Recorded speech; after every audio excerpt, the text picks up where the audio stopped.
Fix it! Come on. Last! I'm Rachel DeRochers. I am a junior and I'm the current fly half. My name is Gretchen. I'm a sophomore and I'm a lock. My name is Evelyn Clinton. I am a sophomore. I play scrum half. I'm Petey.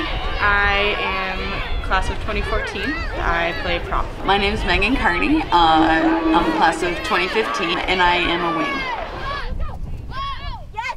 Rugby at its heart is a contest, like any sport is, but it's a very physical contest. It's one of the only sports where you have one team that's on one side of the ball and one team that's on the other side of the ball, and the rules keep those teams separated by the ball.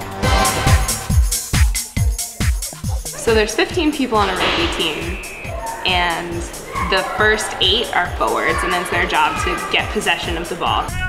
Front row is where I play, and we're like the biggest kind of on the team, and so we're really involved in like tackling and rucking. The person who takes the ball out of the scrummage is often the primary person who distributes the ball. Is called the scrum half, and the primary position that they pass the ball to is called the fly half, the number 10. So I'm the scrum half, which means that I'm basically affectionately referred to as the princess of the scrum. The fly half's job is to look at the field, assess where the play is going, and determine from there what plays we should be doing. Kind of like the quarterback in football.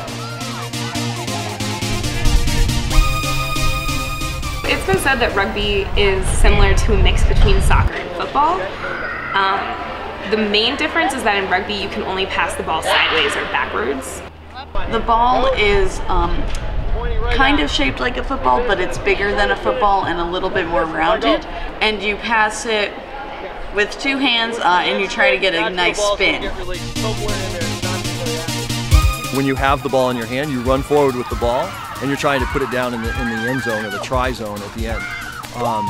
And if you do that, you get points. And people are trying to stop you by tackling.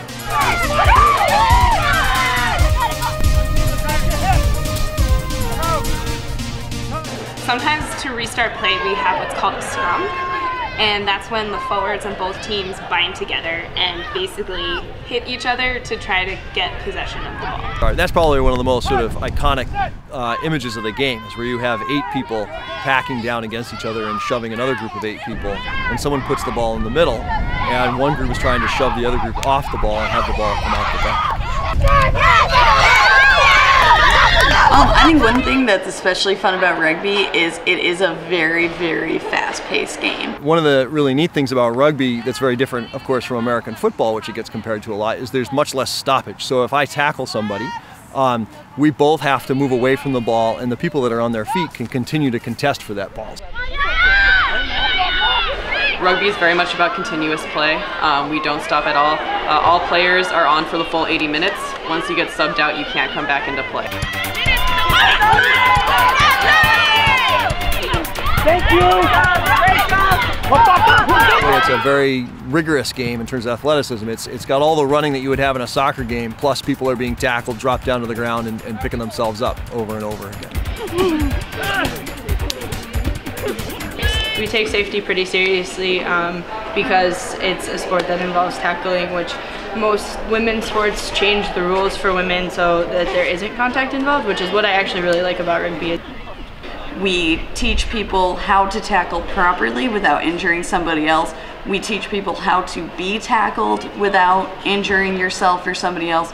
So before every practice or game, we do contact prep. So we practice like throwing people on the ground, we practice getting tackled. In rugby we don't wear pads or helmets or anything like that. So one of the first things we teach our rookies is how to fall correctly and how to make sure, like, when you do get tackled, you don't hit your head. There are injuries in rugby, it'd be foolish to say otherwise. But you don't have hard objects, you don't have helmets to helmet contact, you don't have hard pads that are slugging people in the heads and stuff like that. I take extra precaution, and so I have a mouth guard that's like this big that I wear. I also wear a scrum cap.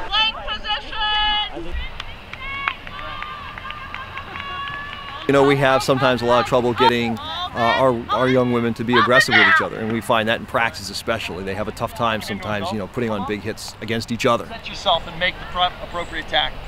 okay? I don't want, so don't come swinging up full tilt. One of the rules that we instituted pretty early on is a no apology rule, which is a lot of times people would tackle someone really hard and immediately say, oh, I'm sorry, you okay? You know, and I found myself just sort of surrounded by people saying, I'm sorry.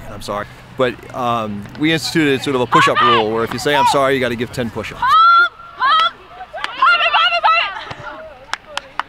We're very lucky here at Smith to be so well supported. There are many schools that are still struggling to support their teams, both financially and administratively.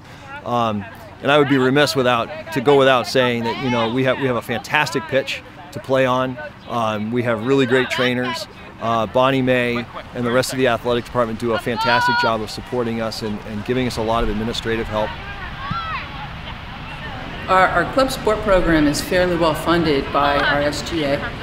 We get a portion of the student activity fee to fund our club sport programs. They also do a great deal of fundraising to support their activities and what they do. In tabling, usually we have our merchandise out and we'll have players there. It's a very big fundraising opportunity for us because we only get so much funding through the college. So anything extra we want to do, like going to our new tournament at Washington, D.C., we had to fundraise money for ourselves.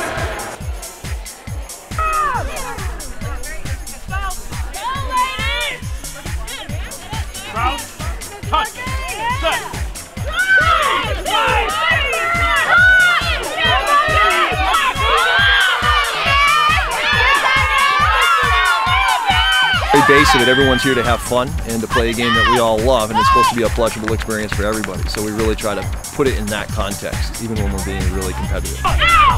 The game is fun, and it's hard to understand it if you haven't played. So I know that some people on the sidelines really just don't get it. But once you learn the game and you're a part of the game, it's just fun.